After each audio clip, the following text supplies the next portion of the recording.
Now, there are all sorts of animals like that in Pennsylvania you never heard of. How many of you know what a Zigmall is? Anybody? Nobody's ever heard of a Zigmall? Oh, they're one of my favorite animals. Zigmalls, well, they're pretty much extinct. You may find a few of them up in Potter County. But Zigmalls are members of the squirrel family. Where's a squirrel? Yeah, just like that squirrel over there. If you can see it over there. The difference between a Zigmall and that squirrel is the Zigmall has a knot of muscle at the end of his tail.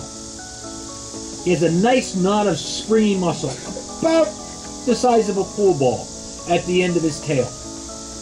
And what a Zigmall does is it stands on a flat ground like this, and it takes that tail in its front paws and starts swinging it around its head until it gets it going real fast, and then it slams it down on the ground. Now, because it's springy like that, its tail compresses, and what happens when a ball compresses? What's it do? Anybody? When a ball goes squish, what's it do? It goes back up. And a Zigmall does that. He slams his tail down, the ball goes up, he goes up with the ball of his tail, about 100 feet in the air. He spreads his arms out, and he's got fleshy membranes here, and he sort of glides to wherever he wants to go. They're kind of like a flying squirrel, but they don't have to climb a tree first. They got the spongy mass on their tail. But you see, what happened is Zigmalls were really tasty. And back when we were making lumber, and we were cutting down trees for lumber, and we were drilling for oil, all those guys that were doing that, they developed a taste for Zigmall. And you could eat almost all of the Zigmall. There was really only one piece of a Zigmall you couldn't eat. That was that little tail ball. It was just too chewy. Not tasty at all. So what they do at these oil camps and these lumber camps is they have Zigmalls, and they just have this big pile of Zigmall balls. Now sometimes they'd have Zigmall ball fights. Those were fun, but you get a lot of whelps on them. One time though, there was this feller who was cooking at one of those lumber camps, and he wasn't getting paid real well. And then he had a problem. He enjoyed what he was doing. He was making all the right money, but his shoes wore out.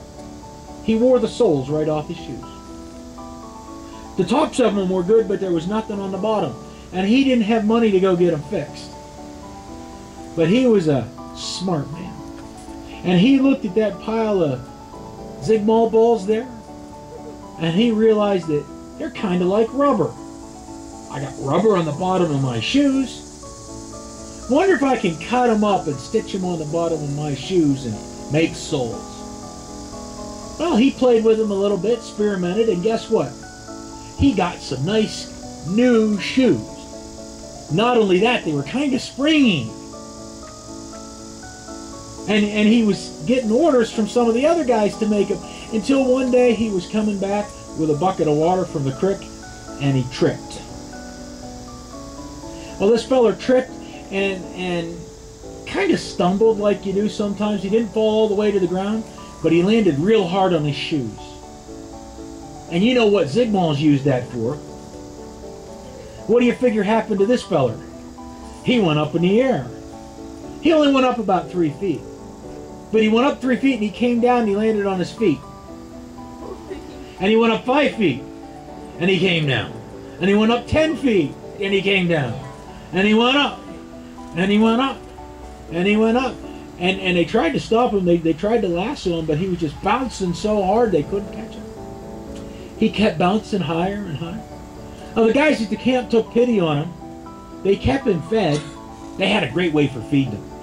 They take dough, like bread dough, and they put it down their shotgun barrels. And they take the pellets out of the shotgun shells and just use the powder charge. And as he was bouncing, they'd shoot at him with this bread dough. Now, because it was dough in the barrel, as it was going through the air, it'd cook, and he'd have biscuits as he was bouncing up and down. Water was a little bit harder, but they got him water. But he kept bouncing higher and higher and higher and higher. He finally did stop. In fact, on any night you can see, well, just about any night, you can see where he stopped. Yeah, all you got to do is look at the moon when it's a full moon. And if you look at the moon, right here, there's a big circle right here on the bottom. They say that's where that guy went head first into the moon. And he bounced all the way from the Earth. He was traveling that fast, he left that big crater. They figure when we finally get to that crater, we'll find his shoes sticking in the dirt. What?